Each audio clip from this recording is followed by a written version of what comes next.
Ya, selamat malam teman-teman Namo Buddhaya. Nama Assalamualaikum, salam budaya. sejahtera bagi kita semua. Shalom, Om Swastiastu, dan salam kebajikan.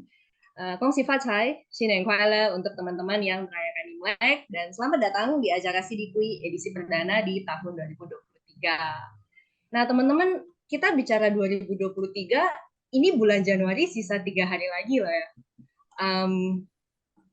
Dan apa ya, bulan Januari itu kan identik dengan perayaan, perencanaan, aspirasi, dan tentunya resolusi gitu.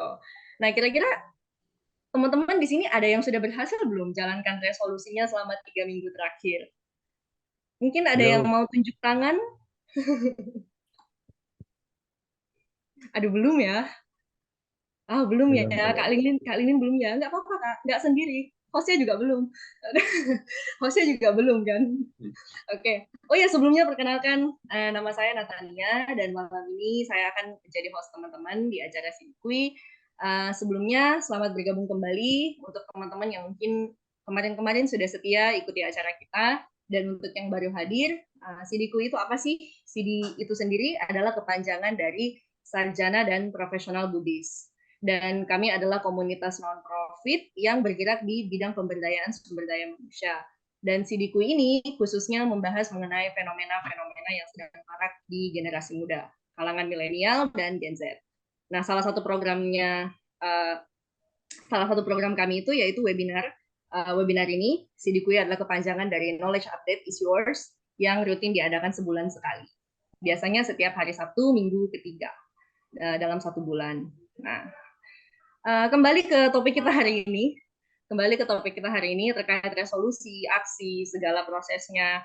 Malam ini kita sudah kedatangan Ko Ayudi. Ko Ayudi akan berbagi sebuah life hack gimana caranya supaya kita bisa membentuk perencanaan mungkin ya, perencanaan dan kemudian mempertahankan konsistensi action kita terkait perencanaan itu dalam berbagai hal. Mulai dari mungkin ada yang masih sekolah di sini, mungkin ada yang perlu untuk keperluan karir atau mungkin untuk keluarga, hubungan dengan orang-orang terdekat seperti itu. Nah, sedikit cerita tentang narasumber kita ya. Ko Ayudi ini seorang neurosemantics NLP trainer. Keren banget ya. Teman-teman kalau mau tahu itu apa, silakan kepoin Instagramnya Koaidi.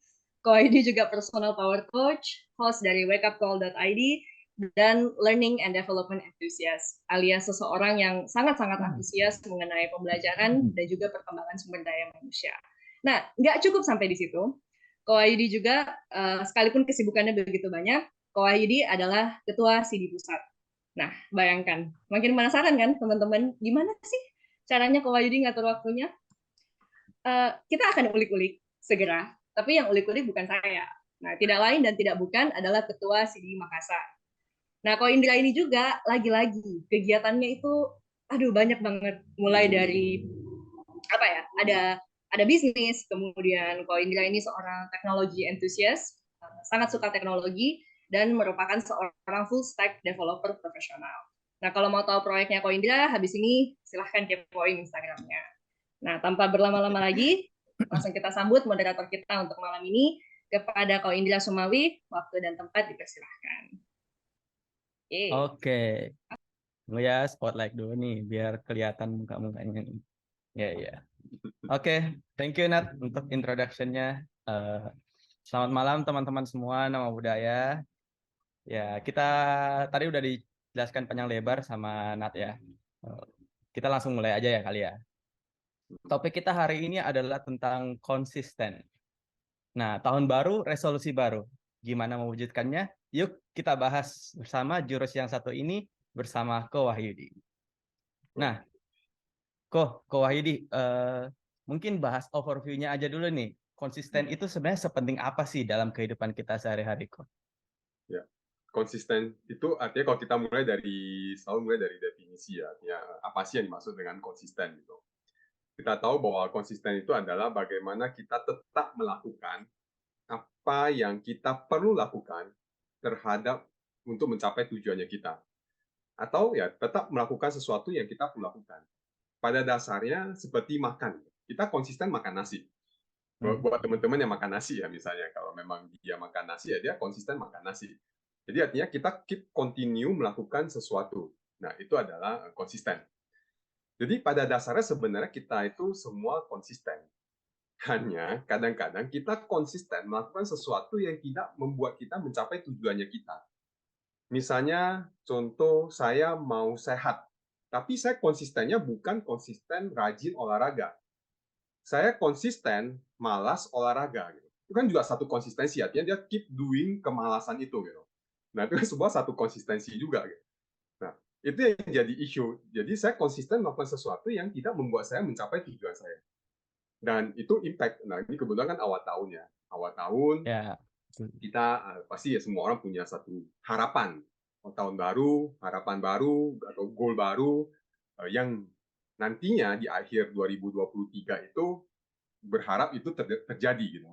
Nah, tapi karena kadang-kadang kita tidak konsisten pada hal yang tepat, impact-nya adalah waktu berlalu, tahun berlalu, harapan diulangi lagi gitu ya, tapi kemudian tidak terjadi perubahan apa-apa, tidak terjadi apa-apa. Jadi kembali ke konsisten itu sesuatu yang membuat kita mengulangi apa yang kita lakukan dan kita pasti konsisten dan penting untuk kita konsisten terhadap apa yang kita mau, apa yang kita tuju, dan kenapa itu menjadi penting, otomatis kalau kita konsisten, pasti akan membuat kita mencapai tujuannya kita. Ya kan? Nah, mungkin nanti Indra dan Indra, Nat, atau teman-teman di sini gitu ya, boleh cek gitu.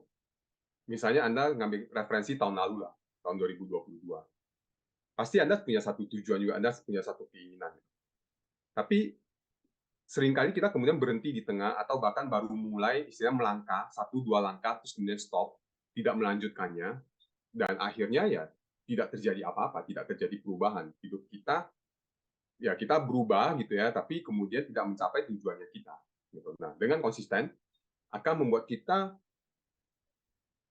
perubahan kehidupan kita itu akan membuat kita jadi lebih punya meaningful, lebih bermakna, akan lebih sukses gitu.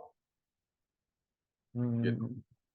Iya, ya, menarik, menarik. Berarti konsisten nggak seharusnya, nggak selamanya konsisten yang baik-baik, bisa juga konsisten malas ya. Itu baru Yeah. baru tahu juga ya. Selama ini kayaknya saya konsistennya malas-malasan terus ya. Makanya nggak jadi-jadi resolusinya ini. Ya, Iya, ya, karena oke, oke. kan bener ya. Ya, Misalnya bagaimana? mungkin teman-teman yang lain kita boleh ini kali ya kalau misalnya ada yang mau share gitu ya. Anda selama ini lebih konsisten dalam hal apa gitu? Dalam hal yang membuat Anda capai tujuan atau yang membuat Anda mengeluhkan kehidupan Anda? Merasa ditampar katanya, pecansa ini. Ya, ya, ya. Oke, oke kok. Tapi kenapa ya bisa kita prefernya bikin konsisten malas ya? Apa sih yang bikin kita sulit untuk konsisten kok? Nah, ini menarik ada bicara tentang dalam konteks manusia itu kan ada bergerak itu karena ada rasa, ada emosi di sana yang membuat kita bergerak. Seringkali yang membuat saya pada saat kita mau capai tujuan kita, kita masuk ke dalam ranah atau kebiasaan yang tidak kita biasa lakukan.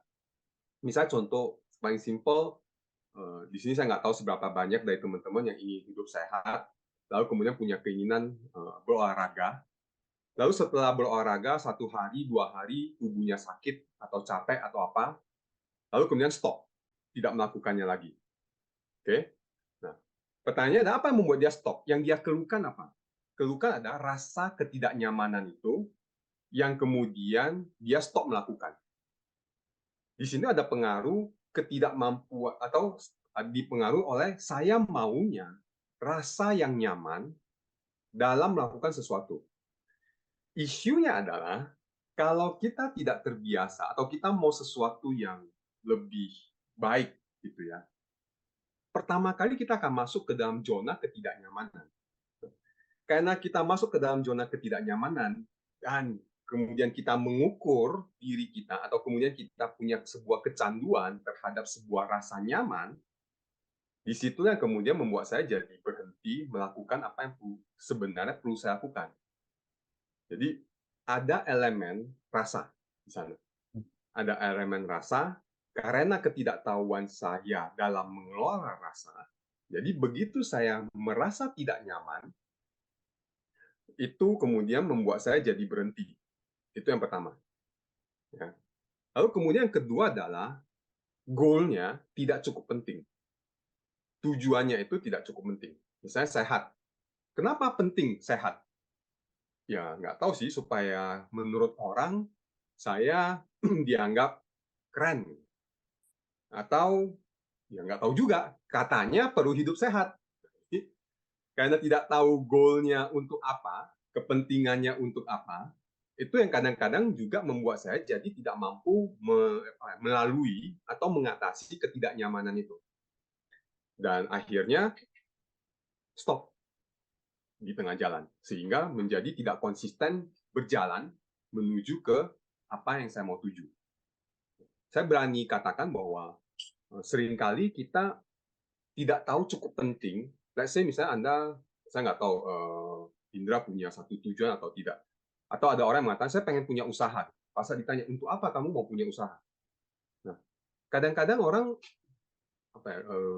cuma sekedar ya biar dianggap keren, biar ikut-ikutan.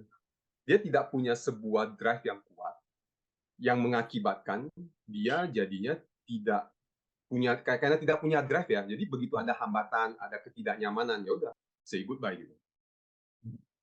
Nah, jadi kita perlu dua hal yang menurut saya membuat kita seringkali tidak mampu konsisten, karena rasa, dan kedua adalah tidak punya goal yang cukup penting. Oke, baik kok. Jadi ada 2 poin nih yang saya mau ulik nih.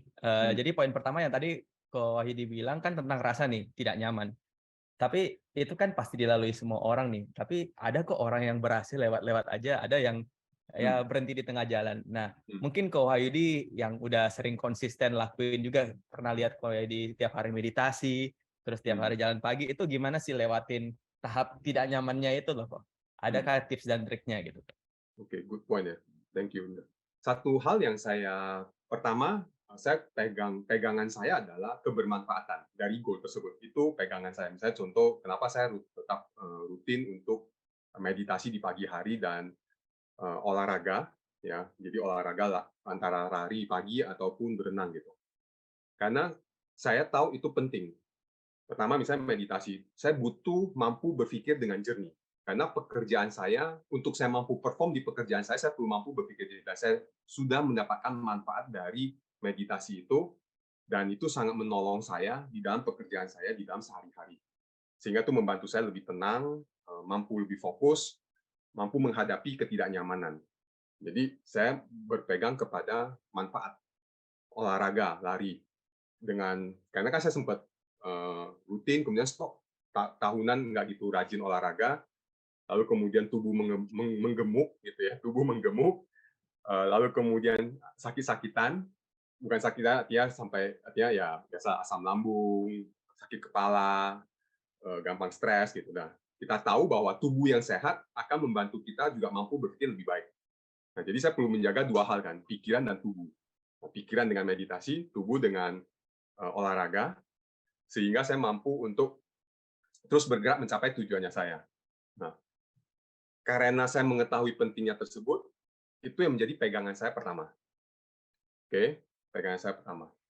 Lalu kemudian, goalnya ya kok, goalnya ya, pegangannya. goalnya. Jadi goalnya itu impact dari goal itu yang benar-benar menjadi pegangan. Jadi saya bertanya kepada diri saya, kenapa itu penting untuk saya lakukan?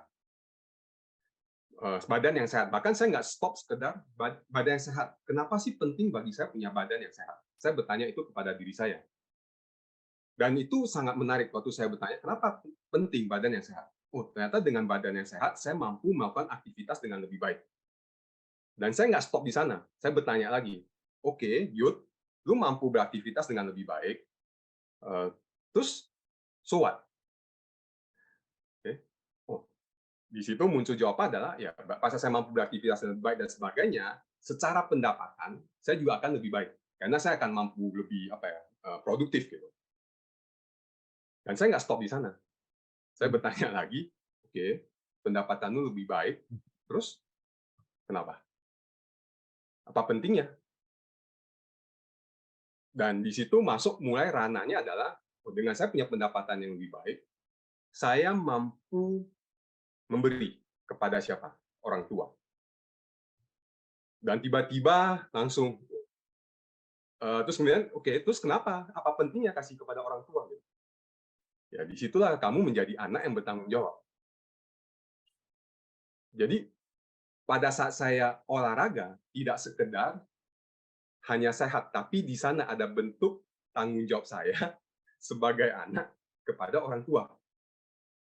Nah, karena saya menyadari pentingnya hal tersebut, maka itu menjadi pegangan saya untuk melawan ketidaknyamanan itu. Ya, baik. Tadi yang Ko Haidi ceritakan berarti Ko Haidi menyadari goalnya ini sepenting apa gitu ya, Ko. Ya. Tapi saya pernah baca juga kok gini. Kadang kalau kita bikin goal nih, tapi karena goalnya kan ceritanya masih jauh nih di atas kita nih gitu loh. Kadang kita terlalu fokus sama goalnya, jadi kita jadinya lebih nggak termotivasi gitu ya kok untuk melakukan hal untuk mencapai goal itu. Karena misalnya nih sekarang kan lagi nge-gym nih sama teman-teman. Nah, baru hari kedua udah lihat cermin gitu kan, nggak ada berubah kok gitu kan. Ya. Maksudnya apa karena goalnya terlalu tinggi atau memang bagaimana sih membagi-bagi itu supaya bisa sampai ke goal itu tanpa perlu harus mikirin terus kapan nih badannya gini gitu ya. Mungkin bisa di-share sedikit. Oke, itu good point ya. Karena kalau saya sempat ada nonton satu Instagram yang tentang, kalau nggak salah Simon Sinek juga ada membahas tentang hal itu, gitu, seingat saya. Ya. Jadi bagaimana kalau kita terlalu fokus kepada goal, itu yang seringkali membawa orang jadi depresi. Gitu ya. Jadi istilahnya kok nggak ada perubahan. Ya, misalnya kalau Indra lagi gym, ya itu seringkali juga dialami gitu ya.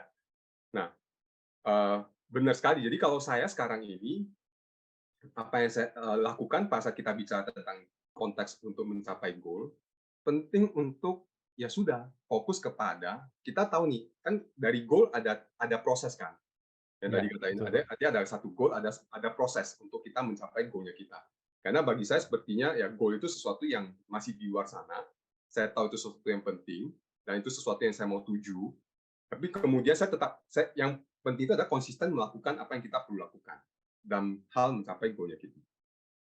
Nah, maka pegangan kita adalah apakah saya melakukan karena kita tahu apa yang kita lakukan ini akan membantu kita mencapai goalnya kita dan menariknya gini kita dapat merencanakan kita dapat memprediksi kita dapat buat sebuah deadline tapi tetap kalau kita tidak melakukan apa yang kita perlu lakukan maka belum tentu kita akan capai tujuan kita.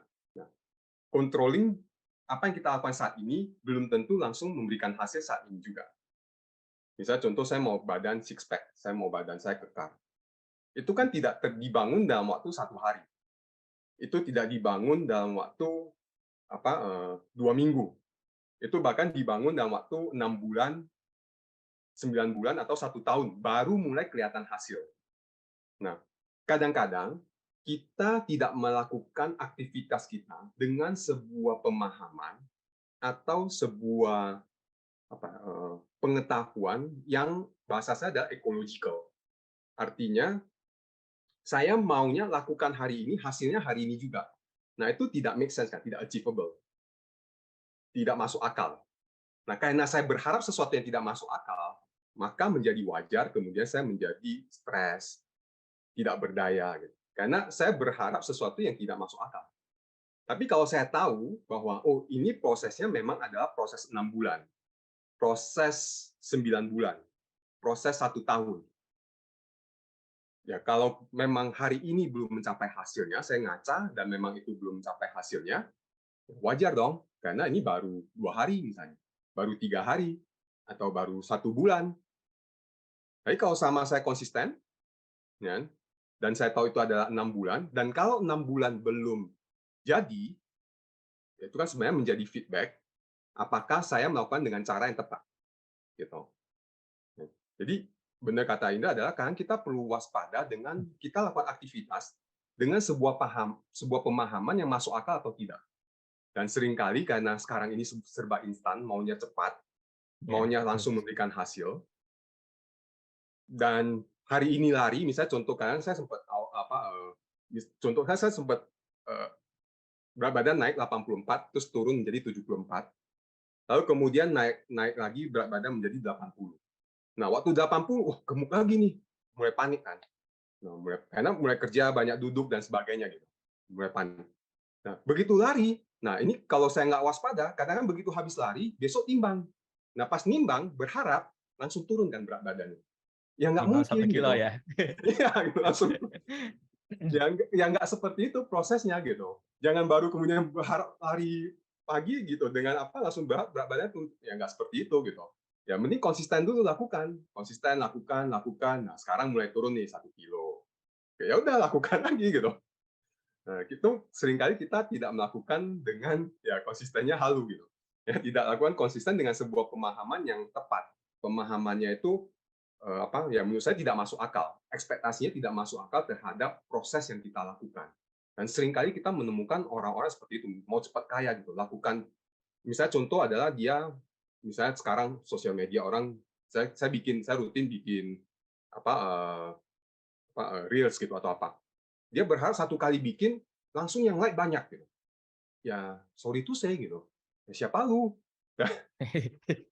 Nggak mungkin kan gitu. Maksudnya ya kita perlu proses untuk kita bangun apa yang kita lakukan dan sebagainya untuk membuat kita baru mendapatkan hasil yang kita mau. Nah, jadi pemahaman yang tepat atau ekspektasi yang wajar itu juga menjadi penting dalam proses untuk konsisten. Oke. Berarti harus harus nyadar diri ya dengan goalnya itu ya.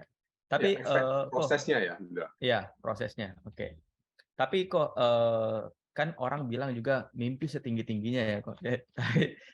Apakah goal itu juga harus memang sangat tinggi ya supaya ceritanya gini.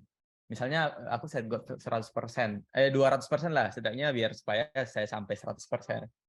Tapi ada juga yang bilang karena goalnya sudah 200%, nggak realistis, jadinya nggak nyampe-nyampe, jadinya di tengah jalan malah gagal-gagal gitu, bolong-bolong. Kira-kira yang mana yang lebih baik sebenarnya kok kalau dalam praktik sehari-hari kok? Ya ini kembali ke perlu mengenal karakter diri. Ada orang yang karakternya dia, jadi nggak ada yang paling tepat ya. Menurut saya nggak ada yang paling tepat. Okay. Ada orang yang memang dia butuh di-trigger dengan misalnya target, goal yang segila mungkin, dan itu yang membuat dia jadi, karena dia punya pemaknaan tersendiri. Nah, satu pemaknaan tersendiri, sehingga misalnya orang rata-rata, let's say, misalnya target penjualan, misalnya target penjualan. Rata-rata target penjualan itu 100 juta. Bagi dia, pas dia mampu berbeda dengan orang, dia mampu mencapai lebih dibandingkan orang rata-rata, itu membuat dia semangat. Sehingga dia set setinggi mungkin dibandingkan rata-rata. Ya, it's okay gitu. Dan kalau itu memang fit for you, then silakan. Tapi ada orang yang dia dikasih lebih, dia malah down. Kayak aku, kayak saya deh. Salah nggak? Nggak salah juga. At the end kan adalah apa yang kita mau. Apa yang kita mau. Kalau memang saya maunya adalah capai 100 juta bagi saya cukup, ya silakan. Nggak usah pusing, kata orang. Bagi saya 100 juta cukup kok. Tapi ada orang yang dia butuh lebih, karena itu akan artinya bagi dia adalah, oh saya, misalnya, itu akan membuat saya lebih berbeda, karena dia punya motivasinya adalah benar-benar achievement, lalu kemudian pengakuan, sehingga dengan dia mampu mencapai lebih dibandingkan rata-rata, itu membuat dia jadi lebih semangat, sehingga dia lebih mau bergerak, dan itu fit bagi orang tersebut, dengan orang yang proses berpikir seperti itu. Lalu kemudian ada ya tadi, ya secukupnya aja lah, 100 juta sudah cukup bagi saya. Yang penting hidup itu enjoy aja, nggak usah pusing, nggak perlu terlalu ngotot gitu ya, nggak perlu terlalu ngotot. Yang penting capai sudahlah gitu. Habis itu kita ke coffee shop, ngopi-ngopi, nikmati hidup. It's okay gitu. Yang penting kan itu fit dengan Anda yang Anda mau. Gitu. Ya, jadi nggak ada satu yang paling tepat lah bagi saya, itu kembali ke karakter dari orang tersebut. Mana yang cocok bagi Anda. Gitu. Oke. Siap. Oke kok. Nah, ini ada pertanyaan juga nih. Pernah terlintas nih kok. ini kan biasanya kita lakuin nih konsisten nih, udah lama nih kok. Tapi di tengah-tengahnya tiba-tiba ada unforeseen condition lah ceritanya. Enggak juga ya, misalnya kayak ke gym lah kemarin, hujan badai dikit. Terus di sana kan goyah tuh kok. Itu bagaimana sih kok bisa tetap konsisten walaupun lingkungan eksternal kita kan nggak bisa atur gitu kok. Gimana tuh? Ya, tadi benar kata Indra, lingkungan kan kita tidak dapat atur. Jadi jangan berharap lingkungan mampu teratur seperti yang kita mau. Itu satu hal yang perlu dipahami. Karena lingkungan tidak dapat kita atur, ya sudah. Jadi misalnya mau ke gym gitu ya, konsisten. Terus kemudian hujan. Oh ya sudah, hari ini nggak dapat ke gym ya kan nggak apa-apa. Besok kan masih ada waktu untuk ke gym. Lusa kan masih ada waktu untuk ke gym gitu. Ya, it's okay gitu. Untuk tidak ke gym atau it's okay untuk malas juga sebenarnya. Manusiawi, maksudnya sangat manusia sekali karena kita punya rasa rajin dan rasa malas di dalam diri kita. Ada momen malas, ya it's okay, enjoy aja, nikmati saja. Karena ya tadi rasa kan, yang namanya rasa malas lagi muncul. Kalau memang Anda mampu untuk tetap mengatasinya, silakan. Kalau lagi nggak mau mengatasi rasa malas itu, lagi mau membiarkan rasa malas itu yang menguasai diri, ya it's okay juga. Jangan kemudian sampai berantem dengan diri sendiri. Dan jadi isu kan kemudian kita berantem dengan diri sendiri yang memperparah situasi. Misal contoh ya, saya udah komitmen nih besok pagi saya mau olahraga karena saya sudah stop selama 4 hari. Saya mau mulai lagi. Pas mau mulai lagi, biasa kan seringkali yang muncul ada rasa malas dulu. Aduh, capek nih, mulai lagi, gitu kan. Nah, begitu dia muncul rasa malas itu, nah kita perlu mampu belajar mengatasi rasa di dalam diri kita. Pertama adalah rasa itu jangan pernah dilawan atau dibenci. Jadi misalnya adalah pas rasa malas itu muncul, ya sudah, rasa malas itu lagi muncul. It's okay, gitu. Kita punya pilihan. Misalnya contoh saya ngambil contoh tadi pagi lah. Tadi pagi saya mau jogging, terus kemudian gerimis kan Jakarta kebetulan lagi hujan. Ya, tadi pagi gerimis. Lalu kemudian bangun itu juga dengan rasa malas. Nah, bagi saya pas rasa malas itu muncul, ya saya tidak kemudian, aduh malas, kenapa lu muncul ya? Kenapa seperti ini ya? Gitu. Saya nggak mau ribut dengan rasa malas gitu. Oh ya sudah, rasa malas muncul. Sekarang gue punya pilihan nih. Mau bangun dari tempat tidur ini atau tetap tidur dengan rasa malas. Bangun dengan rasa malas atau tidur dengan rasa malas. Saya punya pilihan. Saya nggak mau pusingin soal rasa malas itu. Ada, saya tahu. Dan bagi saya kembali, bagi saya tahu rasa malas itu kalau saya udah lari, udah gerak, dia hilang. Dia nggak stay selamanya seharian ngikut saya gitu. Nah, jadi karena rasa itu datang dan pergi, tidak pernah benar-benar stay di satu kondisi, dan kita tahu gerakan akan membantu kita mengelola mood-nya kita. Contoh orang yang lebih sering duduk diam sama orang yang suka bergerak, itu pasti secara rasa atau secara mood dia pasti akan lebih energik. Nah, jadi kemampuan kita mengelola rasa itu juga menjadi sangat penting. Saya bertanya ini kita mau ngomong ujungnya kemana ya gitu. Jadi pertama adalah menurut saya banyak hal yang kita satu hal yang kita perlu mampu manage itu rasa dulu untuk konsisten ya. Karena seringkali adalah kita terbawa atau hanyut oleh rasa yang kita sedang rasakan, terutama rasa-rasa yang tidak nyaman itu sendiri. Oke.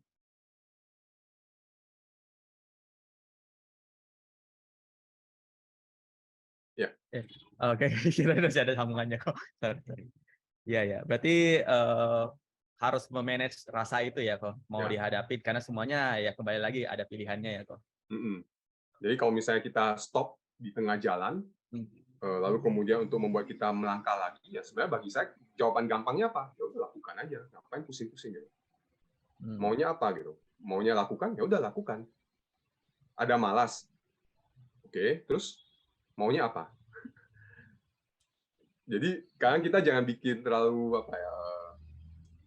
tahu ribet. Nah, kembali ke kenapa bagi saya latihan di awal saya katakan kenapa penting bagi saya latihan meditasi, karena latihan meditasi membantu saya untuk sangat aware dengan rasa-rasa di tubuh dan juga membantu saya untuk mampu mengatasi rasa-rasa yang ada di tubuh. Baik kok. Nah, yang berikutnya nih, ini konsistensi ini kan bisa membentuk habit baik ya kok. Ya kuncinya konsisten lah. Itu waktu Ko Wahyudi lakuin day one nih, misalnya waktu day one bikin reels itu ya kok. Nah, itu kira-kira di berapa hari ke berapa kira-kira ya, atau sampai di titik mana Ko Wahyudi rasa oh ini udah jadi habit aku nih, udah enjoy nih, nggak ketidaknyamanannya mulai lepas nih kok, sampai dia bisa jadi habit gitu kok. Ada teori yang kebetulan kalau ada teori malah 21 hari, ada teori yang mengatakan 30 hari, ada teori yang mengatakan ya 2 bulan gitu. Ada teori yang mengatakan seperti 21 hari, 30 hari, at least 30 hari kita lakukan terus-menerus, maka kita akan terbangun habit tersebut. Tapi bagi saya, poin paling penting adalah seberapa Anda tahu makna dari habit tersebut. Maksudnya seberapa penting habit tersebut. Misalnya contoh Reels. Kenapa saya tetap lakukan gitu? Karena saya tahu itu menjadi media saya untuk sharing sesuatu atau media saya untuk mempromosikan diri saya. Dan itu penting bagi saya. Dan itu yang membuat saya jadi terus melakukan tanpa memperhitungkan butuh waktu berapa lama. Karena saya mau mengejar apa yang mau saya capai. Nah, itu yang menjadi fokus utama saya. Termasuk juga misalnya teman-teman yang mau hidup sehat, atau Anda yang mau mulai melakukan sesuatu, misalnya start belajar sesuatu gitu, untuk mencapai tujuan Anda. Pegangan pertama adalah sadari untuk apa sih saya melakukan itu. Itu sangat penting menurut saya. Karena kalau tidak, kita akan jadi seperti zombie saja. Sekedar melakukan activity atau kemudian terjadi sebuah habit, tapi tidak tahu ini untuk apa. Gitu. Contoh makan. Anda makan untuk apa? Memenuhi kebutuhan sehari-hari, biar bisa beraktivitas lah. Oke. Hanya sekedar itu. Biar sehat, bisa bernafas, apalagi ya. Ya. Artinya ada satu kesadaran bahwa kalau saya nggak makan, saya dapat sakit, atau saya dapat mati, atau saya dapat tidak beraktivitas, sehingga itu membuat saya kalau ada perut mulai keroncongan atau apa, saya akan makan. Dan saya konsisten melakukan olahraga. Dan saya konsisten melakukan hal tersebut. Artinya kita tahu kalau saya tidak lakukan ini, saya akan mendapatkan sebuah impact atau sebuah dampak yang sangat tidak menyenangkan atau bahkan sesuatu yang membuat saya tidak mampu melakukan hal yang lain gitu. Nah, jadi penting untuk kita tahu saya lakukan ini untuk apa. Karena kalau kita tidak misal makan untuk apa nggak tahu, ya karena disuruh orang tua saya makan, ya udah saya makan aja. Dan itu udah jadi habit saya. Ya itu menurut saya sama kayak zombie gitu. Anda tidak tahu untuk apa Anda melakukannya. Tapi akan berbeda kayak saya tadi Indra makan, saya makan untuk apa? Karena saya untuk membantu saya hidup sehat, untuk membuat saya mampu produktif. Clear, ada impact dari aktivitas tersebut. Nah, maka aware gitu. Anda mau bangun habit ini untuk apa? Manfaatnya apa bagi diri Anda ataupun orang lain? Sebenarnya itu simple. Anda hanya cukup bertanya, apa pentingnya? Misalnya contoh di sini mau konsisten dalam hal apa? Olahraga misalnya, atau baca buku, atau meditasi, atau apa gitu. Nah, Anda tanya, apa pentingnya bagi saya melakukan aktivitas tersebut? Ya, kalau buat teman-teman misalnya ada kepikiran ya saat ini saya mau mengajak nih, misalnya ada satu hal yang Anda mau tuju, ada satu hal yang 2023 ini penting bagi Anda untuk diwujudkan, dan sampai hari ini Anda seperti masih belum punya tenaga untuk melakukannya. Oke, dan saya mau mengajak teman-teman untuk pikirin kegiatan tersebut, atau pikirin goal tersebut. Boleh baca buku, boleh mulai olahraga, boleh mulai diet, boleh mulai bikin bikin konten apapun itu, ya saya mau mengajak teman untuk pikirin, lalu kemudian tanyakan ke dalam diri sendiri, apa pentingnya bagi saya melakukan atau mewujudkan kegiatan tersebut? Apa pentingnya? Oke, pas udah ada muncul satu jawaban, jangan stop. Udah muncul nih satu jawaban, let's say A. Misalnya ya jawabannya A. Tanyakan lagi ke diri sendiri, apa pentingnya bagi saya A tersebut? Ada jawabannya B, tanyakan lagi, apa pentingnya? Penting nggak sih B ini bagi saya? Kalau penting, apa pentingnya? Kalau ada C, jangan stop. Tanyakan lagi, apa pentingnya? Sampai Anda menyadari, oh ternyata aktivitas atau goal tersebut tidak sekedar hanya mengandung satu kandungan gizi, tapi mengandung begitu banyak kandungan gizi Sampai yang ke akar-akarnya ya. ya, yang sehingga Anda jadi wow, itu penting nih kegiatan tersebut, penting nih untuk saya wujudkan. Nah, karena kita menyadari pentingnya, maka automatically kita lakukan itu lama-lama kita akan terjadi habit itu. Jadi saya lebih menyarankan teman-teman untuk pas lakukan sesuatu itu fokusnya adalah apa sih manfaat dari kegiatan tersebut. Oke. Jadi sebelum kita lakuin satu hal yang mau kita jadiin habit, harus selalu bertanya dulu ya pada diri sendiri ya. Ya. Why-nya berkali-kali biar pentingnya makin banyak isinya ya kok. Ya. Jadi Oke. satu aktivitas tuh kandungan energinya atau kandungan gizinya tuh benar-benar bergizi. Oke. Baik. Oh ya, sebelum saya lanjut ke pertanyaan berikutnya, mungkin kalau misalnya teman-teman ada pertanyaan, silakan tulis di kolom chat, atau misalnya mau tanya langsung juga, resen aja ya. Oke. Nanti bagi teman-teman yang beruntung, 2 penanya terbaik akan dapat giveaway dari CD di akhir acara. Kita undi. Luar biasa. Langsung ada yang resen. Mantap. Oke. Oke, mungkin dari Kak Haura mungkin mau langsung bertanya ke Wahyudi. Baik, terima kasih Kak. Sebenarnya udah pengen nanya dari tadi sih Kak. Jadi Kak, kan aura itu kan kayak terkait pilihan gitu Kak. Nah, ada 2 pilihan, kan aura tuh kebenaran emang mau masuk PTN gitu. Nah, kayak pertama tuh udah milih anggaplah PTN ini gitu kan. Nah, tapi ternyata tiba-tiba ada kayak masukan lain ke PTN yang satunya lagi gitu Kak. Nah, tapi tuh kayak yang satu bilangnya yang terbaik ini, yang satu terbaiknya ini, tapi kalau aura pengennya tuh konsisten ke sini tapi terpengaruh gitu Kak. Nah, gimana caranya itu biar konsistennya tuh bener-bener yang terbaik gitu Kak. Terus kalau pertanyaan kedua, kalau misalkan kan konsisten tuh biasanya butuh pendukung ya Kak, semangat. Itu tuh biasanya orang-orang berhasil tuh karena ada penyemangatnya gitu kan.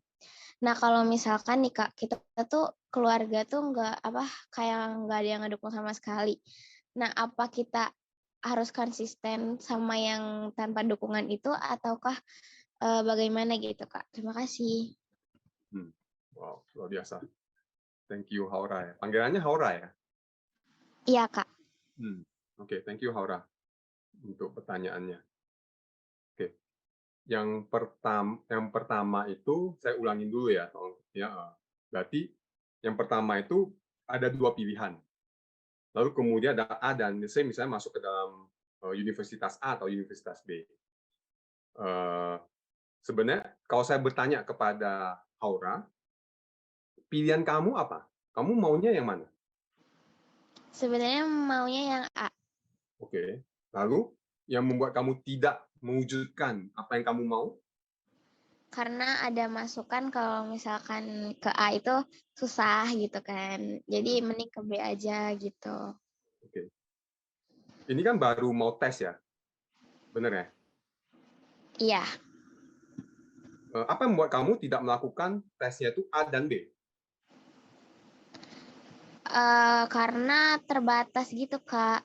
Harus kan kalau misalkan ke yang kan harus dua fakultas tapi satu universitas. Jadi harus satu universitas gitu Kak milihnya. Oh, nggak boleh tes dulu. Maksudnya, saya mau maaf, tapi saya butuh ada terbatasnya itu apakah ada keterbatasan? Sorry, apa? Maksudnya kan, setahu saya kalau mau masuk ini kan, bisa saya mau tes nih di fakultas A, fakultas B. Saya boleh kan tes di fakultas A dan B. Lalu kemudian mana yang diterima? Oh iya, kayak keterbatasan alumninya gitu Kak. Yang A itu ada alumninya, yang A itu nggak ada alumninya, tapi yang B itu ada. Belum masuk di saya. Sorry ya, saya tanya beberapa hal dulu supaya saya lebih make sure jawabannya gitu.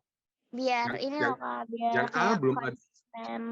Biar konsistennya tuh ke pilihan yang saya mau, tapi meyakinkan orang lain gitu kalau saya tuh bisa gitu Kak. Oh, oke. Jadi ini lebih ke bagaimana kamu mampu meyakinkan orang lain bahwa pilihan kamu ini, artinya ya udah tolong pahami ini pilihan saya dan biarkan saya memilih melakukan pilihannya saya. Seperti itu ya? Iya, betul Kak. Oh, oke.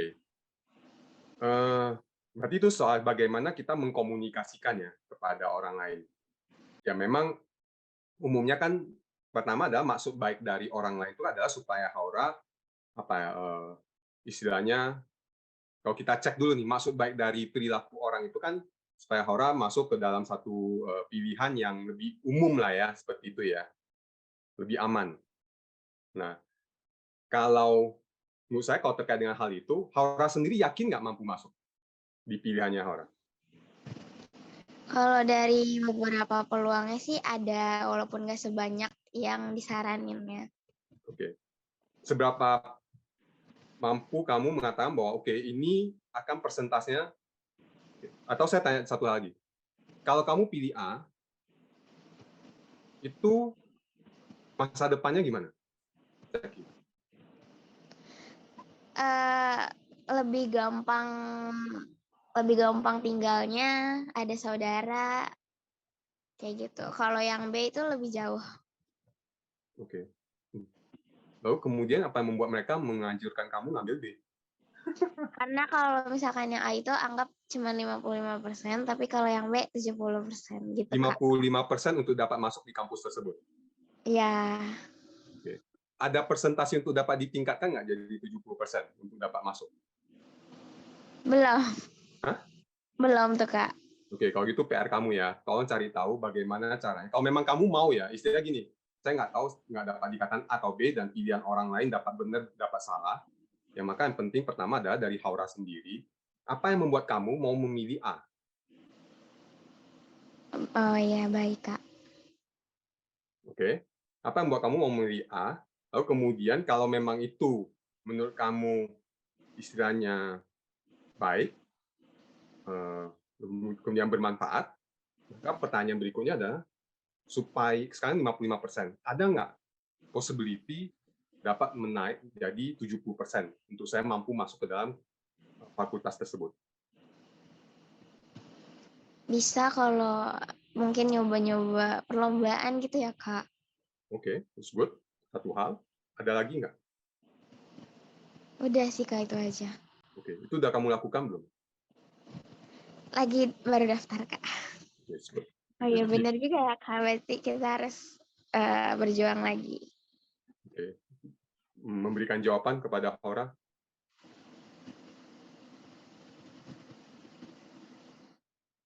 Checking Haura itu membantu kamu memilih pilihan dari A atau B? Iya, membantu, Kak. Kalau yang pertanyaan kedua itu gimana, Kak? Kalau misalkan biar kita konsisten di tengah banyaknya hambatan kayak orang-orang yang... Pertama, kita berusaha cari tahu dulu, atau kita berusaha memahami setiap perilaku itu ada maksud baik.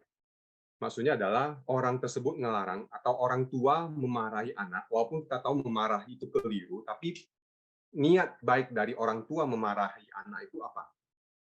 Misalnya dia mau anaknya ya benar gitu, dia mau anaknya tidak mengulangi kesalahan tersebut, dia mau anaknya terhindar dari masalah, itu niat baiknya. Tapi karena ketidaktahuan cara, sehingga pakai caranya marah atau mukul. Itu kan yang keliru di caranya. Tapi niatnya itu adalah niatnya baik. Nah, pas saat orang melarang, kita juga perlu waspada dengan jangan-jangan ada yang kita tidak sadari. Kita perlu cari tahu niat baiknya apa, sehingga dia melarang kita. Oh, dia niat baiknya adalah supaya saya tidak salah pilih, supaya saya tidak gagal, supaya saya tidak sedih, supaya saya berhasil nantinya. Oh, yes. Kalau memang itu niat baiknya, berarti ya tugas kita untuk mampu memberikan sebuah signal atau sebuah pesan bahwa, oh tenang, saya akan mampu kok untuk berhasil dengan pilihan saya. Saya akan mampu untuk mewujudkan, saya tidak akan, kalaupun saya gagal, saya tidak akan sedih, saya akan mampu mengatasinya, saya akan mampu itu, dan itu tugas kita untuk menunjukkan sebuah sikap bertanggung jawab atas pilihan kita. Karena kita tidak mampu menghambat pemikiran orang. Setiap orang punya maksud baik, dan tugas kita adalah untuk yakin dengan pilihan kita. Nah, jadi pertanyaan yang perlu ditanyakan adalah bukan soal dianya, tapi saya sendiri yakin nggak dengan pilihan saya. Saya tahu nggak konsekuensi dari pilihan saya. Nah, kalau memang sudah clear, ya pada saat ada orang yang mengatakan tidak, ya kita juga perlu mengatakan tidak pada tidaknya dia. Gitu. Ya. Jadi ya kembali ke diri kita perlu tahu, saya mau apa, untuk apa, konsekuensinya apa, itu kita perlu sangat menyadari hal tersebut. Seringkali yang kita terbawa oleh ucapan orang karena kita sendiri juga belum yakin dengan pilihan kita. Nah, karena kita belum yakin atau kita terlalu takut salah, terlalu takut salah, nanti takut diomongin orang, itu akhirnya membuat kita jadi ikut apa kata orang.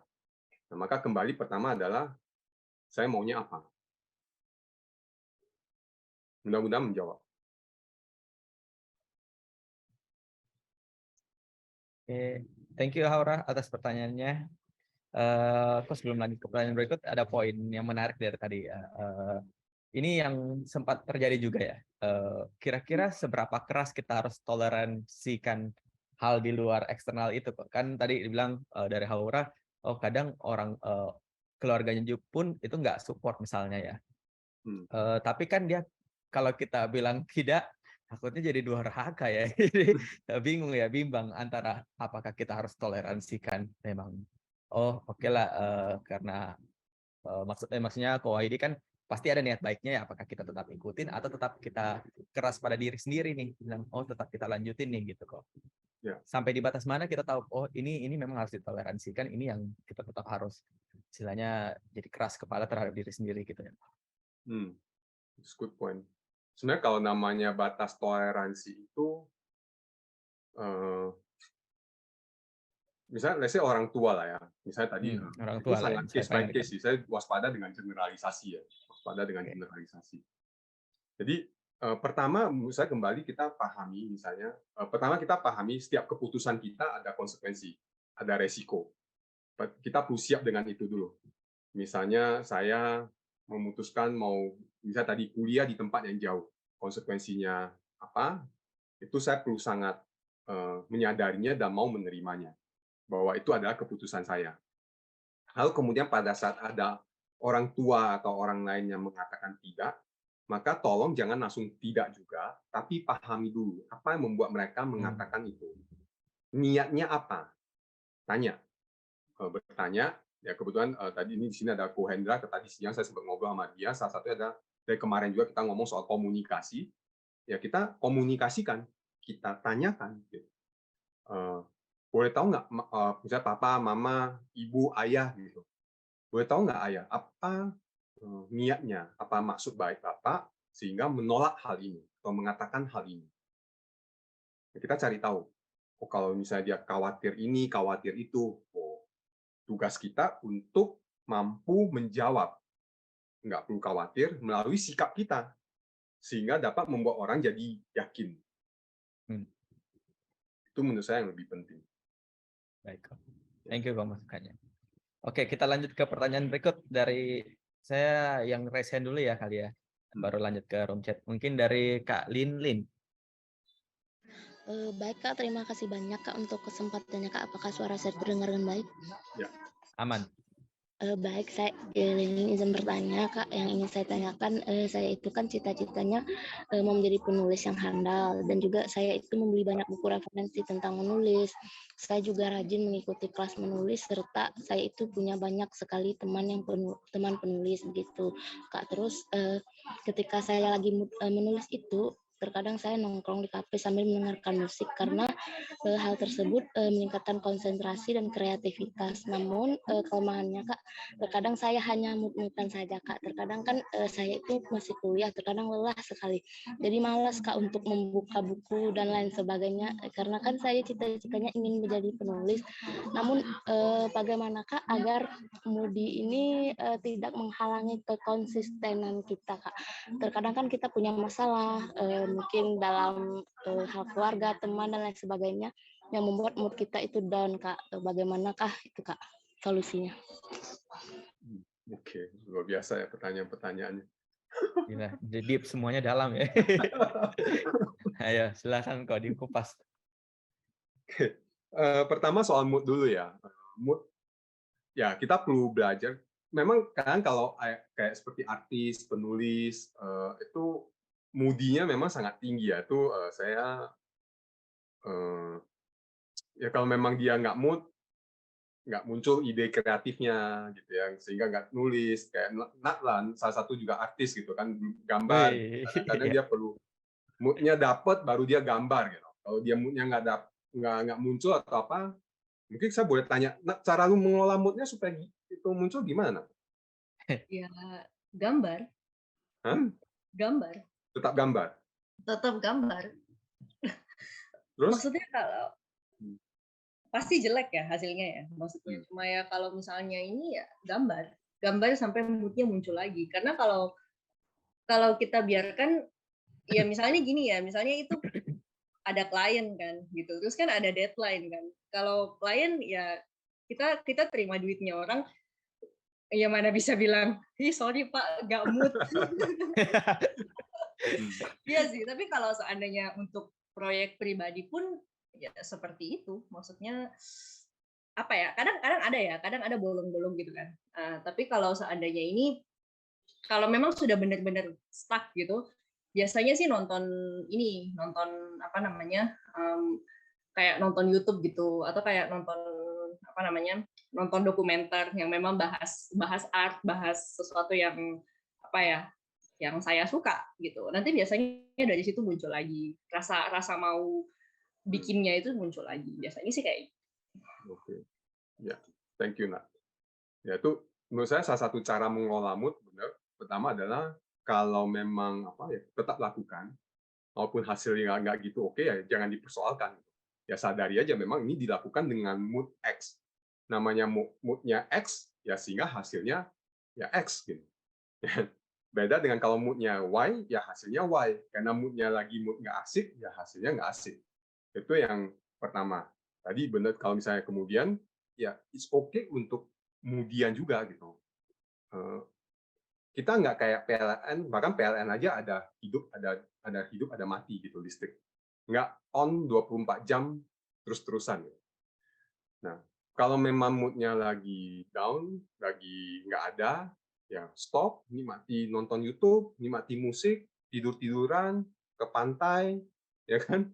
Atau ya enjoy aja gitu. Lagi nggak mood, ya udah, it's okay. It's okay to be not moody, lagi tidak dalam state. Kalau bahasa di NLP itu tidak dalam state tersebut. Atau ya bergerak, gitu. Berjalan ke sana, ketemu orang atau apa, sehingga nanti mood-nya akan kembali. Jadi mood itu akan datang dan akan pergi. It's okay. Jadi itu kalau bisa tentang cara mengelola mood, memang kita perlu belajar. Ya, tadi kalau memang lagi nggak mood, ya it's okay. Terus kemudian cara untuk memunculkan mood-nya itu lagi gimana ya? Boleh melalui nonton sesuatu yang dapat meningkatkan mood Anda, mendengarkan sesuatu untuk meningkatkan mood Anda, atau melakukan gerakan-gerakan tertentu yang akan membantu Anda dalam mood-nya yang lebih baik. Atau mengingat-ingat pengalaman-pengalaman yang menyenangkan untuk memunculkan mood-nya itu lagi. Ya. Jadi itu kalau misalnya terkait dengan cara mengolah mood. Kalau nggak salah ada satu lagi apa yang masih berhubungan dengan eksternal ya. Tadi. Satu hal yang saya mau ngajak juga teman kalau yang gampang terpengaruh oleh eksternal, kita perlu mampu membuat garis kewarasan. Bahasa saya adalah garis kewarasan. Anda tidak akan pernah mampu mengontrol eksternal. Anda tidak mampu untuk mengatakan bahwa, hey eksternal, saya maunya kamu diam, saya maunya kamu nurut, saya maunya kamu ini. Kita tidak akan pernah punya kapasitas untuk itu. Nah, kalau saya maunya berharap eksternal selalu seperti maunya saya, disitulah saya melewati garis kewarasan saya. Artinya, ya siap-siap gila. Gitu. Nggak akan pernah untuk mampu, misalnya contoh hari ini atau hujan, saya nggak mau ya hujan karena saya mau ke tempat, mau ke pantai. Saya nggak mau hujan. Saya maunya cerah. Saya maunya terang. Ya gila. Melewati garis kewarasan. Jadi tolong buat teman-teman yang masih gampang terpengaruh eksternal, ya kita tidak akan mampu untuk mengontrol eksternal. Biarkan eksternal berperilaku seperti eksternal. Yang kita perlu tingkatkan adalah ya perkuat kita punya pikiran, perasaan, keterampilan kita, sehingga ya eksternal biarkanlah eksternal, dan itulah eksternal seperti itu. Oke, sip. Intinya harus dikontrol ya, kontrol bagaimana bereaksi terhadap eksternal itu ya. Kontrol di diri kita, bukan kontrol di eksternal. Iya, betul. Sip. Semoga menjawab Kak Linin. Ditunggu rilis bukunya. Iya, luar biasa. Oke, aman ya Kak Linin? Boleh bertanya sedikit lagi enggak Kak? Apa? Oh, ya. Silakan. Saya itu kan Kak menulis timeline apa saja yang harus saya lakukan hari ini untuk produktif. Karena saya itu kemudian Kak, saya itu terkadang burn out dan ingin melakukan refreshing, misalkan keluar atau bermain HP. Terkadang itu keluar dari jalur timeline yang sudah saya tulis dan itu membuat saya tidak produktif. Apakah itu hal yang wajar ataukah saya harus mungkin tidak berperilaku seperti itu lagi? Menurut Linin gimana?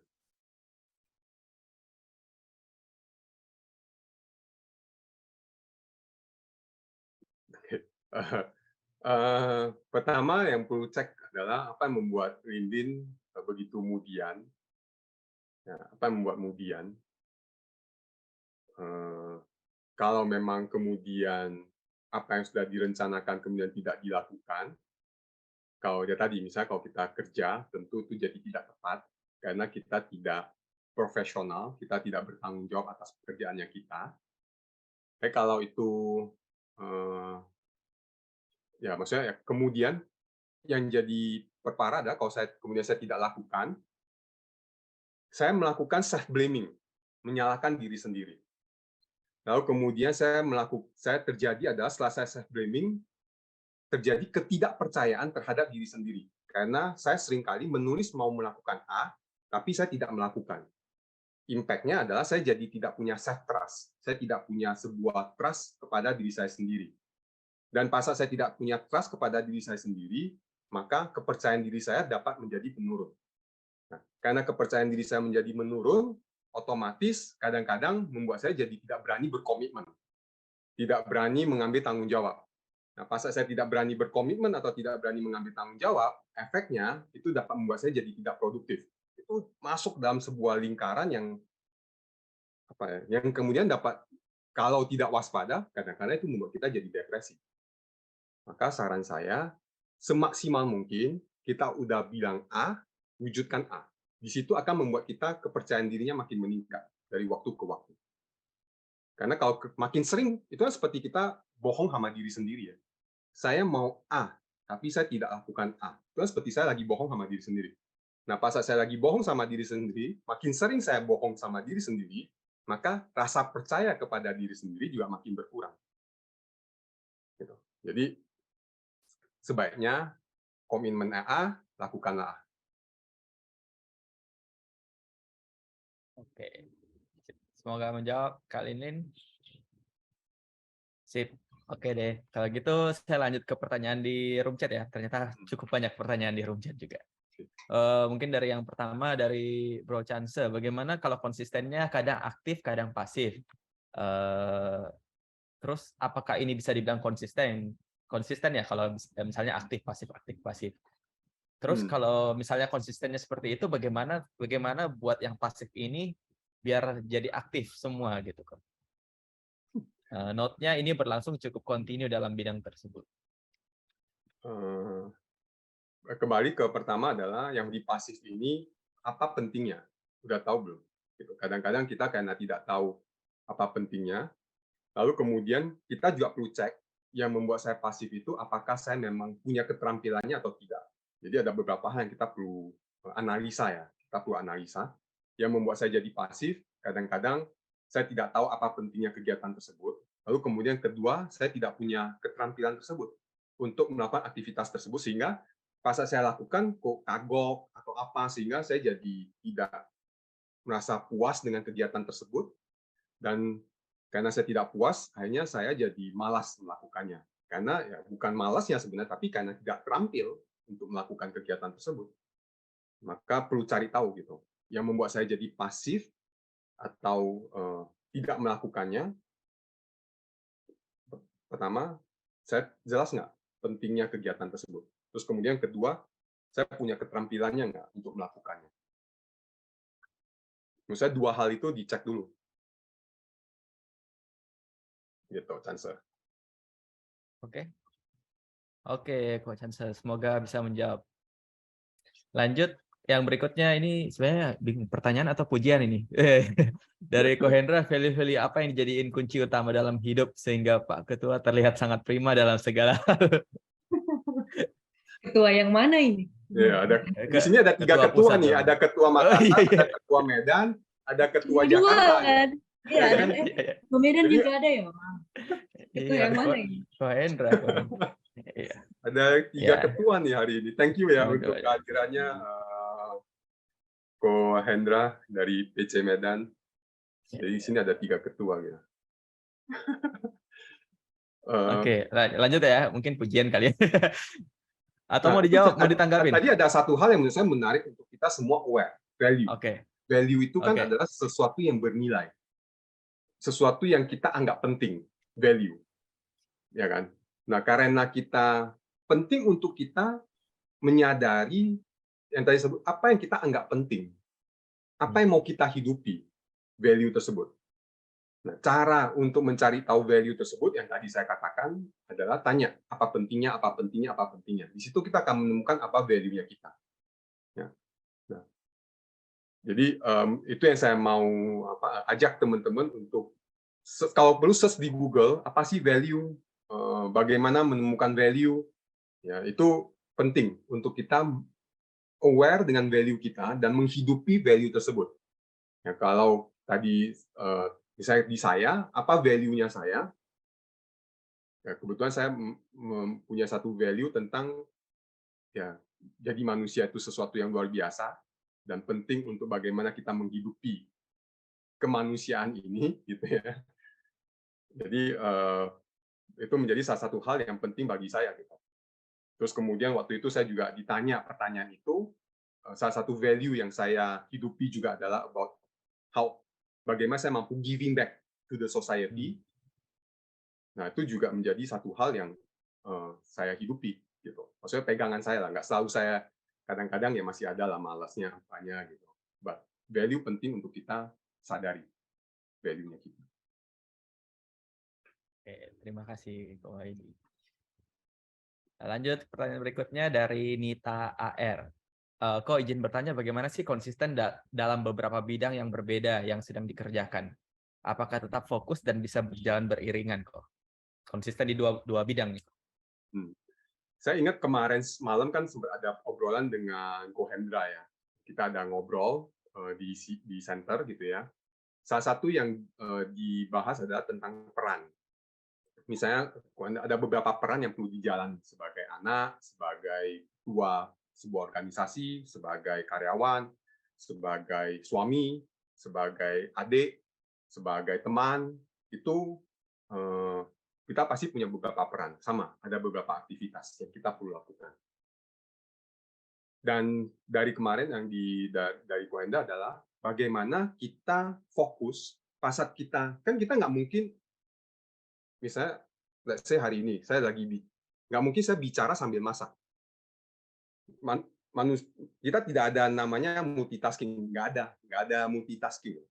Tapi kemampuan kita shifting itu memang ada. Nah, jadi kemarin dikatakan adalah bagaimana kita benar-benar mampu fokus di dalam peranan tersebut, hadir sepenuhnya di momen tersebut, di aktivitas tersebut. Jadi di situ menjadi satu insight bagi saya adalah, ya kalau kita lagi lakukan aktivitas ini, ya hadir sepenuhnya di aktivitas tersebut. Kalau udah selesai, perlu shifting, ya udah shifting. Atau memang belum selesai, tapi saya udah perlu shifting ke aktivitas tersebut, ya hadir sepenuhnya lagi di aktivitas tersebut. Nggak usah pusingin yang satu lagi gitu, tapi hadir sepenuhnya. Oh, ternyata ini sudah belum apa, saya perlu hadir lagi. Ya, tapi begitu Anda berada di satu aktivitas tersebut, pastikan kita mampu hadir sepenuhnya di aktivitas tersebut, di momen tersebut. Itu menjadi sangat penting untuk menghasilkan hasil pekerjaan yang berkualitas. Kecuali ya kita maunya yang setengah-setengah aja, gitu. Cuma sekedar kelihatan sibuk. Oh, gua sibuk loh, lu nggak lihat nih gua ada kerjaan A, B, C, D gitu. Ya, kalau if you want to look busy, ya, but not the quality of your work, dan ya menurut saya ya lakukan aja seenaknya gitu. Tapi kalau kita mau aktivitas kita itu berkualitas, maka kita perlu belajar untuk mampu hadir sepenuhnya di aktivitas tersebut. Jadi caranya gimana ya? Latihan, hadir sepenuhnya, waspada dengan keinginan untuk terlihat sibuk, ya, tinggalkan itu. Yang penting adalah begitu lagi di momen aktivitas apa, ya udah lakukan semaksimal mungkin. Mudah-mudahan menjawab. Tapi mungkin dari Ko Wahidi tadi mention kan yang penting fokus di saat konsisten lakuin hal tersebut. Tapi kalau misalnya jadwalnya berbeda, kok misalnya tadi jalan pagi-pagi, terus malamnya meditasi kan mungkin bisa jalan beriringan kali ya. Kalau yang penting di saat slot waktu tersebut tetap harus sadar dan fokus untuk satu kegiatan tersebut, begitu kali ya. Ya, kalau memang misalnya contoh ada kegiatan yang istilahnya saya lakukan A mendapatkan B, A dan B. Ya memang kalau memang ada yang seperti itu ya. Jadi dia kan sebenarnya aktivitas cuma satu. Misalnya jogging, ya jogging. Oke. Baik. Mungkin saya lanjut pertanyaan follow up-nya Kak Nita. Itu dikatakan konsisten udah lakuin sesuatu itu berapa lama ya kok? Maksudnya apa? Ada batas waktu tertentu sampai kita sadar bahwa oh ini udah konsisten gitu. Sebenarnya menurut saya kata batas waktu itu jadi satu jebakan tersendiri ya. Misalnya contoh, let's say setelah 21 hari. Setelah 21 hari kemudian Anda malas, mungkin nggak? Mungkin aja. Bisa jadi. Memungkinkan bahkan ya. Banyak. Ya. Udah capai goalnya ya. Iya. Terus kemudian, karena Yudi bilang 21 hari, udah gue kerja 21 hari ini. Oh, begitu sampai 21 hari, balas dendam besoknya. Besoknya nggak lakukan lagi. Jadi indikasinya adalah, kembali indikasinya apa yang Anda mau. Misalnya indikasinya adalah saya maunya apa. Per hari ini saya maunya apa. Saya mau jadi orang yang seperti apa. Nah, apakah saya menghidupi itu seumur hidup saya, sehingga ya itu menjadi seperti sebuah personal branding nggak sih? Artinya, let's say Indra gitu, konsisten lakukan misalnya di dunia digital, apa teknologi gitu. Artinya konsisten di dunia tersebut kan, sehingga makin dilakukan, kapasitasnya makin meningkat, capability-nya makin baik, otomatis seperti menggulung kan bolanya. Jadi makin terlihat, yang akan membuat Indra makin istilahnya terlihat gitu, dicari, capability-nya juga makin lebih baik. Jadi bagi saya adalah kalau memang ada sesuatu yang mau dihidupi, ya nggak usah pusingkan soal ini belum berapa lama ya. Selama saya masih hidup, ya hidupi aja gitu, ya lakukan aja. Konsisten membaca buku. Saya mau jadi seorang yang pembaca buku. Ya, lakukan seumur hidup Anda. Karena itu juga sesuatu yang baik kok. Gitu. Siap.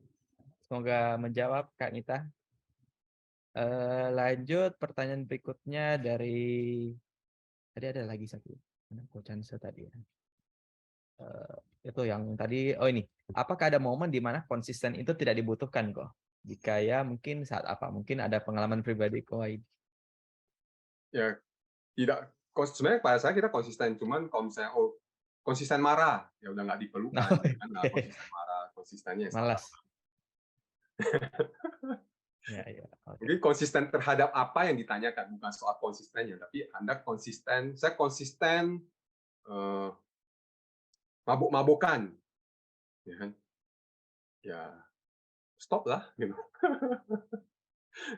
Pilih konsistensi yang lain yang akan membawakan hasil yang lebih baik, yang akan memberikan impact yang lebih baik. Sip, semoga terjawab Coach Hanse. Mungkin dari teman-teman lain jika ada pertanyaan langsung aja lagi ya. Kita masih ada waktu dikit kok. Sambil menunggu kok, kan ini kok ini praktik NLP sejati nih dari dulu konsisten dari zaman awal sampai sekarang masih praktisi NLP. Dari tadi mungkin yang paling banyak raise concern itu adalah gimana buat apa ya nggak terpengaruh sama lingkungan eksternal dan lain-lain. Mungkin dari KWID ada tips dan triknya nih praktek NLP apa yang bisa diterapin nih kok supaya bisa tetap konsisten, nggak terpengaruh sama dunia eksternal. Oke. Kalau jadi pertama kalau kita ada saya kemudian di Neurosemantic NLP ada satu hal yang kita pelajari adalah tadi power zone, zona kekuasaan. Oke. Apa yang dalam kuasa saya, eksternal atau internal? Kalau yang pasti sekali lagi, yang dalam zona kekuasaan saya hanya 4. Pikiran saya, perasaan saya, ucapan saya, dan perbuatan saya. Itu 4 hal yang dalam kuasa saya. Jadi pikiran saya, perasaan saya, ucapan saya, dan perbuatan saya. Pikiran orang lain, ucapan orang lain, perasaan orang lain, tindakan orang lain tidak dapat saya kuasai. Artinya tidak dalam kuasa saya. Saya bertanggung jawab atas 4 pikiran, perasaan, ucapan, dan tindakan saya. Dan saya juga bertanggung jawab untuk bagaimana saya berkomunikasi dengan orang lain. Karena cara saya bicara dengan orang lain, perbuatan saya kepada orang lain itu ada konsekuensi. Dan saya bertanggung jawab atas konsekuensi tersebut.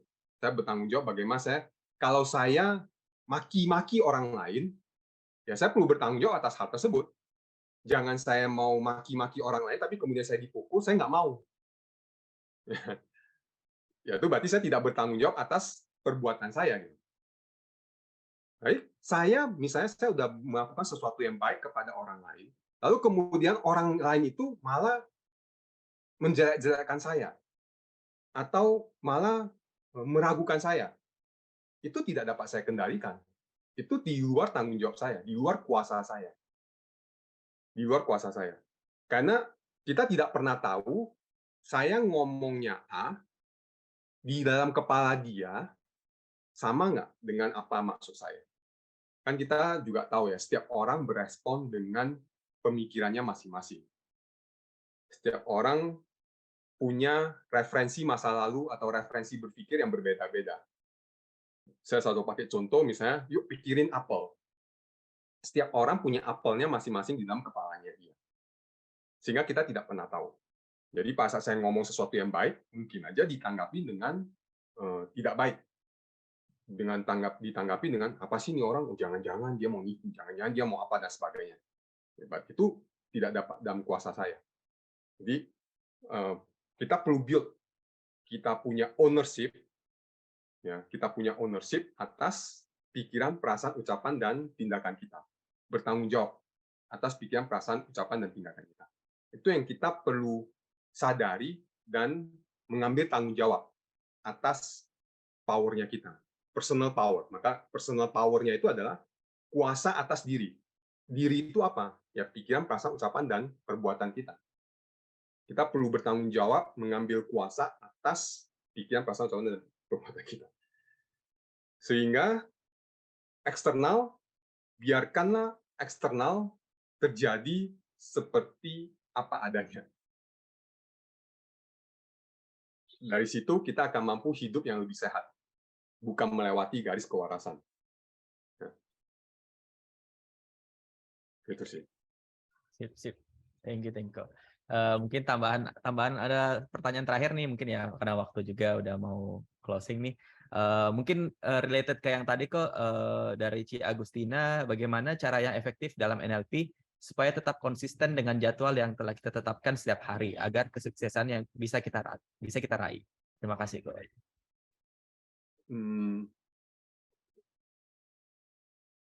Oke. Ada yang pas kita bicara tentang saya tidak konsisten, maka pertanyaan pertama yang kita perlu tanyakan ke diri sendiri dulu adalah apa yang membuat saya tidak konsisten? Kita perlu analisa. Misalnya memang ada soal belief kah? Misalnya saya punya belief yang keliru. Let's say saya nggak tahu misalnya jadwalnya apa gitu ya. Jadwalnya adalah misalnya saya mau ketemu orang gitu. Tapi saya tidak lakukan. Mungkin saya punya satu belief yang ketemu orang itu nggak asik. Melakukan ini nggak asik, tidak menyenangkan, susah, sulit, misalnya. Nah, kalau saya punya belief tersebut, maka kita perlu mengeliminate belief tersebut, cari belief yang lebih empowering. Nah, bagaimana cara kita menemukan belief yang lebih empowering? Pertama, kita dapat mempertanyakan belief kita yang sebelumnya. Belief itu artinya keyakinan. Jadi misalnya contoh, saya nggak mampu berbicara depan umum. Itu salah satu belief. Gitu. Pertanyaan adalah, apa yang membuat kamu berpikir seperti itu? Apa yang membuat kamu meyakini hal tersebut? Nah, jadi kita perlu mempertanyakan juga pikiran kita, belief-nya kita. Jadi perlu cek, apa yang membuat saya tidak konsisten dalam melakukan hal tersebut. Terus kemudian yang kedua, keterampilan. Tidak dipungkiri ada yang namanya keterampilan. Kalau kita memang tidak terampil, kadang-kadang kita jadi malas melakukan. Tapi kalau ada yang kita terampil, kita pasti akan enjoy kan melakukannya. Kita bakal akan melakukannya, dan melakukannya, dan melakukannya. Tapi karena kita tidak merasa terampil, maka kita punya kecenderungan untuk, udahlah, gitu. Nah, jadi kalau memang itu soal keterampilan, ya latihlah keterampilan Anda. Latihlah keterampilan Anda, sehingga Anda makin terampil melakukan kegiatan tersebut, sehingga Anda jadi mau melakukannya dari waktu ke waktu. Lalu kemudian yang ketiga, ya ada momennya malas, ya sudah. Kalau memang lagi malas, ya sudah. Gitu. Jangan dipusingin, karena kembali kita punya rasa mood yang kita tidak tahu ya. Kadang-kadang bangun tidur atau ada apa, terpikirkan sesuatu, ya sudah gitu. Atau kemudian kita perlu belajar untuk mengelola mood-nya kita. Kalau di NLP, salah satunya yang kita pelajari adalah sebenarnya state management, atau bagaimana kita memanage mood-nya kita, sehingga kita mampu dalam sebuah mood yang kita butuhkan.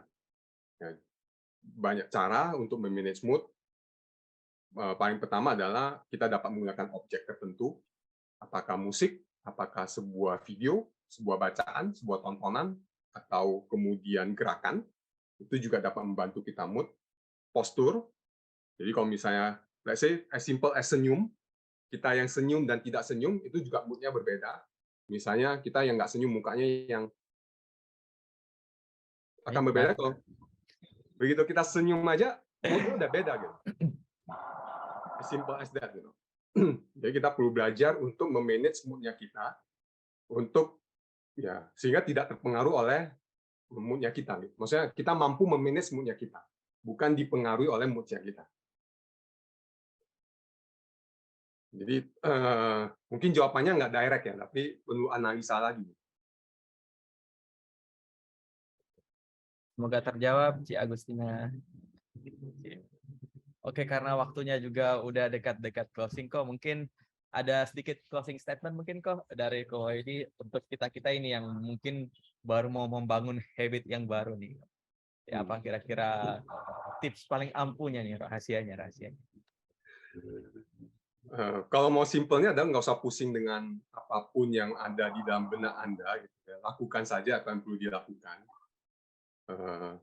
Kalau malas di pagi, lakukan di siang. Malas di siang, lakukan di malam. Malas di malam, lakukan di pagi. Gitu. Begitu ada momen untuk lakukan, ya udah lakukan aja. Ya, jadi nggak usah terlalu pusingin dengan sekarang kita terlalu banyak teori, akhirnya menjadi malah bingung sendiri. Gitu. Jadi untuk membuat Anda konsisten, tetap saya tadi yang kata value, kita perlu ketemukan apa value kita, apa yang kita anggap penting. Lalu kemudian yang kedua, ya begitu apa yang kita dapat lakukan saat ini, ya kita langsung lakukan. Ya. Kalau kemudian ada ketidaknyamanan atau apa, ya belajar untuk mengatasinya. Dan saran saya adalah lakukan, keep doing, gitu. Keep doing. Dengan sebuah kesadaran atas ini untuk apa, maka ya mumpung masih hidup lah, istilahnya kayak gitu. Ya, intinya jangan dibuat ribet lah. Kalau misalnya bisa lakuin yang simpel-simpel dulu biar nggak ngebosanin ya. Iya. Biar bertahap naik-naiknya. Ya, thank you. Oke. Siap. Thank you Ko Heidi. Oke deh, kalau gitu mungkin pertanyaan juga udah habis semuanya, lengkap semuanya udah terjawab. Terima kasih Ko Heidi untuk malam ini sharing-sharingnya. Di sini ada beberapa teman-teman ya. Ada Bro Frisky, thank you Bro Frisky sudah meluangkan waktu. Ada Ko Hendra juga, ada Ci Agustina. Thank you. Oke. Semoga di sini semua masing-masing habis acara ini bisa konsisten dalam satu hal minimal ya. Oke. Sip, thank you semuanya, semua teman-teman yang sudah bertanya. Saya kembalikan ke host ya. Oke, thank you Ko Indra. Nah, sekarang teman-teman jangan pergi dulu. Jangan pergi dulu karena ini sekarang waktunya Ko Heidi dan Ko Indra untuk diskusi. Dua orang dengan pertanyaan terbaik akan mendapatkan giveaway special merchandise dari CD. Nah, sambil kita menunggu, mungkin boleh di-share, mungkin boleh minta kesediaan teman-teman untuk mengisi form feedback. Jadi kalau seandainya mungkin ada masukan, teman-teman ada ide untuk untuk topik kita selanjutnya, ada kritik dan saran, boleh diisi dan boleh diisi dengan sejujur-jujurnya gitu. Dan untuk teman-teman yang udah ngisi, nanti namanya akan diundi dan akan dipilih satu orang lagi pemenang giveaway. Gitu. Jadi, ayo silakan isi. Apalagi yang mungkin belum bertanya ya. Ayo silakan diisi. Iya, simple kok, 1 menit. Ya. Isiannya 1 menit kok. Iya, cepet kok. Sambil kita nimbrung nih kok. Siapa nih penanya terbaik? Agak banyak nih pertanyaan hari ini. Iya. Silakan dipilih Ko Heidi 2 orang. Saya pilih satu ya. Nanti Indra pilih satu. Ya. Jangan saya. Bukan saya pemateri kok. Ko Heidi aja deh kok. Ya satu orang satu dong. Aduh, Ko Heidi dulu. Siapa tahu udah dapat 2, Ko Heidi langsung ambil 2 aja. Ya, saya satu, Indra satu ya. Oke, saya paling gampang. Menurut saya perlu apresiasi kepada penanya pertama secara live. Oke. Kepada Haura. Oke deh, sip. Congrats Haura, belum masih ada kan di sini masih. Nanti tolong direct message ya untuk PA-nya bisa ke aku, ke Nat, atau boleh DM ke sini. Boleh DM. Ya, DM alamat ya untuk nanti kita kirimkan merchandise-nya ya. Siap. Congrats Haura untuk yang kedua kok. Ya. Masa saya kok? Iya dong. Oke. Lihat dikit dulu ya. Mungkin tadi yang mengena dengan hidup aku juga. Oh iya. Perjalanan hidup. Ya, mungkin dari Kak Lin kali ya, yang recent tadi juga ya. Oke. Congrats kalau gitu Kak Haura dan Kak Lin. Silakan di direct message ya untuk nomor WA-nya nanti kita hubungi. Oke. Untuk yang formnya Ini masih baru 2 nih. Saya tunggu lagi nih 1 menit. Siapa tahu ada yang masih mau ngisi sebelum diputar nih. Ayo dapat giveaway juga. Giveaway-nya hanya ada di CD karena memang hanya ada di CD. Merchandise-nya CD ya. Iya, tidak bisa dibeli di mana saja. Betul. Ya. Oke. Tunggu dikit ya. Sambil sambil foto nggak? Mau sambil foto nggak? Atau nanti?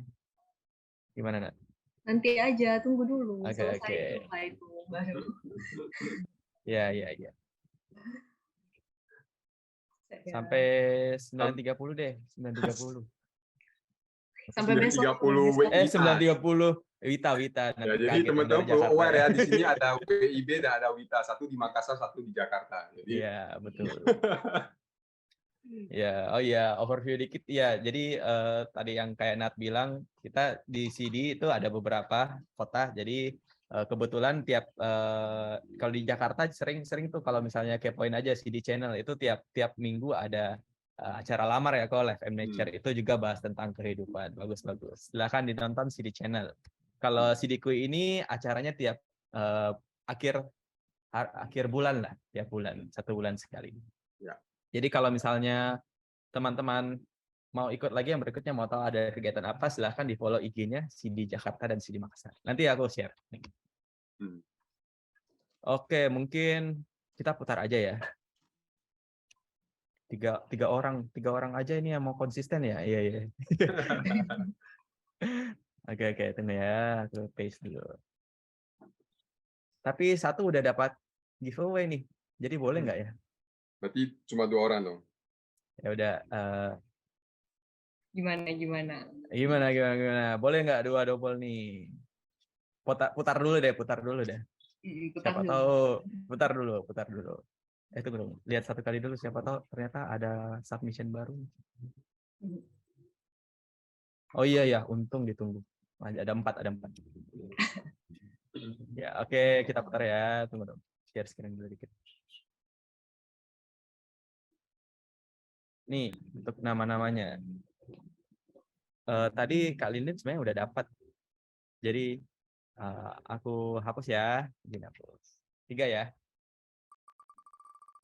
Untuk giveaway form feedback. Oke, selamat Kak Siwi untuk form feedbacknya. Terima kasih untuk telah mengisi semuanya teman-teman. Nanti tolong di DM juga ya untuk nomor teleponnya. Oke, saya kembalikan ke host lagi. Tunggu. Copy dulu alamat yang udah di. Oh, udah ada yang WA ya. Oke. Iya, udah ada yang DM. Siap. Kak Siwi boleh boleh DM ya, boleh via chat Zoom gitu. Atau boleh kasih kontaknya biar nanti panitia yang hubungi lewat WhatsApp juga nggak apa-apa. Oke. Nah, apa nih? Foto ya?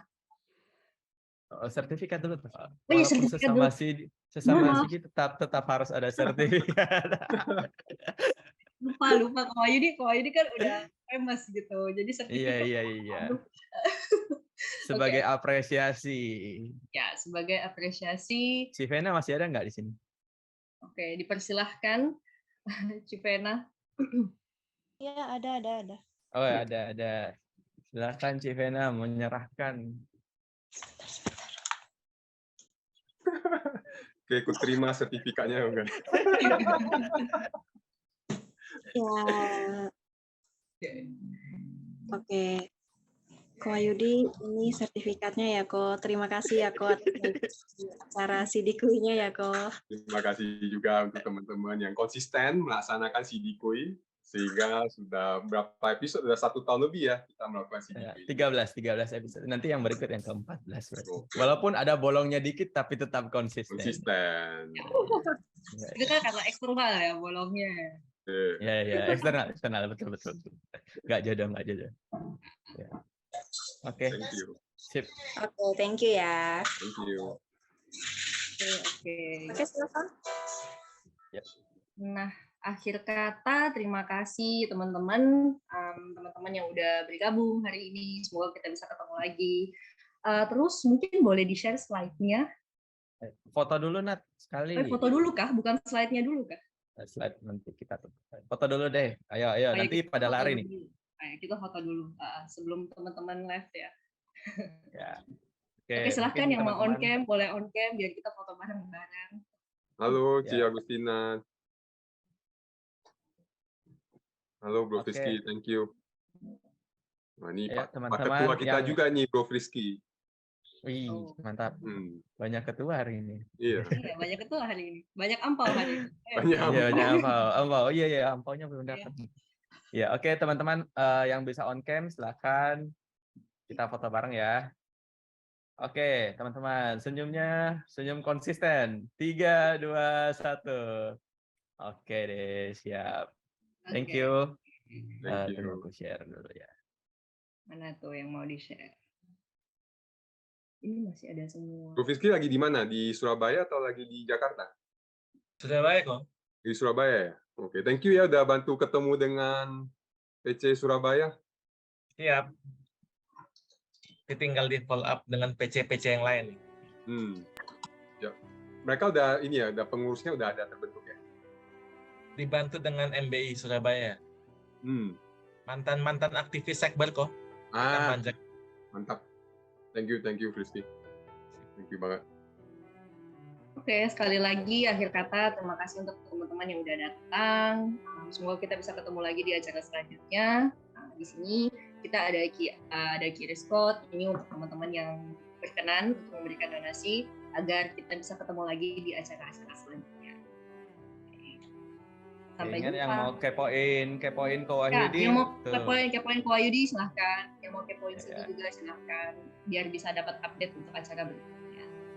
Siapa tahu abis ini ada yang belum konsisten, kepoin aja Ko Wahyudi.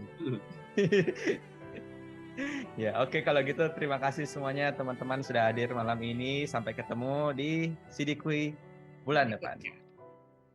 Oke. Bye-bye. Bye-bye. Thank you semuanya. Thank you Ko Wahyudi sekali lagi. Thank you Ko Wahyudi. Thank you juga Ko Indra. Thank you Nat. Yep.